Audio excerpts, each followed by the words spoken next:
So, అందుకే తర్వాత అంతిమ ఫలితం యొక్క స్వరూపం అన్నిటి నుండి ముక్తి. ఈ రోజు బాబ్దాదా ఈ రోజు బాబ్దాదా తండ్రి మరియు పిల్లలకు ఉన్న తేడాని చూస్తున్నారు. బాబా ఏమి చెప్తున్నారు? మరి పిల్లలేం చేస్తున్నారు? ఫలితం ఏమి చూసారు? శ్రేష్టమైన ఫలితం ఉంటుంది కదా!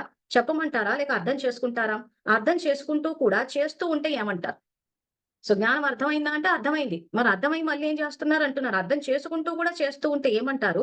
చాలా మంది సాధారణ పురుషార్థులుగా ఉన్నారు. ముఖ్య కారణం ఏంటి? బాబా ప్రభు ప్రియంగా అవ్వండి కానీ విశ్వానికి కాదు అని చెప్తున్నారు కానీ ఏమి చేస్తున్నారు? విశ్రాంతి ఇష్టమైన వారిగా అయిపోతున్నారు. అయిపోతుంది. ఎవరు చేశారు? అందరూ అలానే ఉన్నారు. ఇతరుల కంటే మేము మంచిగానే ఉన్నాము. ఇలా అనేక రకాలైన పడిపోయే కళ అనే డన్లప్ తలగడ వేసుకొని విశ్రాంతికి ఇష్టమైన వారిగా అయిపోయారు.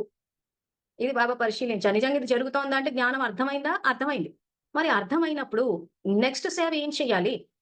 అందరికి పరోపకారులకు గూడా ఉపకారం చేయాలి. పరోపకారులు ఏం చేయాలన్నది ఆ మురళిలో చెప్పారు. ఆ తర్వాత సంగమయుగి డిగ్రీ. ఆ మురళిలో ఏం చెప్పాడు? పూర్తిగా ఇంక ధర్మస్థాపన చేసుకుంటూ వెళ్ళిపోవాలి. ఇవేవి చెయ్యకుండా బాబా ప్రభు ప్రియంగా అవ్వండి కానీ విశ్వానికి కాదు అని చెప్తున్నారు. సో, ప్రభువు చెప్పింది చేయాల్సింది పోయి, విశ్వానికి ప్రియంగా అవ్వాలంటే ఏం జేయాలి? అందరూ చెప్పినట్టు వినాలి. సో, అందరూ ఏం జెప్తున్నారు? అవగుణాలు చూడకండి. మా నోరిప్పారంటే ఇంక మీ పనయిపోతదని ఇంక నోరిప్పకుండా ఉన్నారు. దానివల్ల ఏమైపోతుంది? విశ్వానికి ప్రియంగా అయిపోయారు. సో, విశ్వమంతా ఇష్టపడుతోంది. పరివారం అంతా ఇష్టపడుతోంది. అబ్బా! వీళ్ళు చాలా సైలెంట్. వీళ్ళసలు ఏమి మాట్లాడరు. చాలా మంచోళ్ళు వీళ్ళు. ఏది పట్టించుకోరు. ఏదో వాళ్ళ మటుకు ఆళ్ళుంటారు.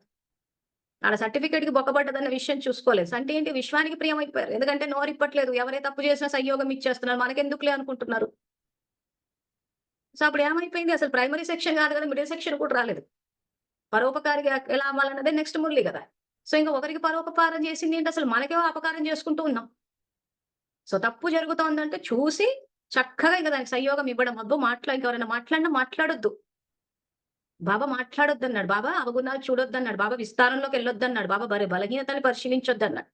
సో, ఎవరికి చెప్పాడు? ఎందుకు చెప్పాడు? ఇవన్నీ చూసుకోవాలి గదా!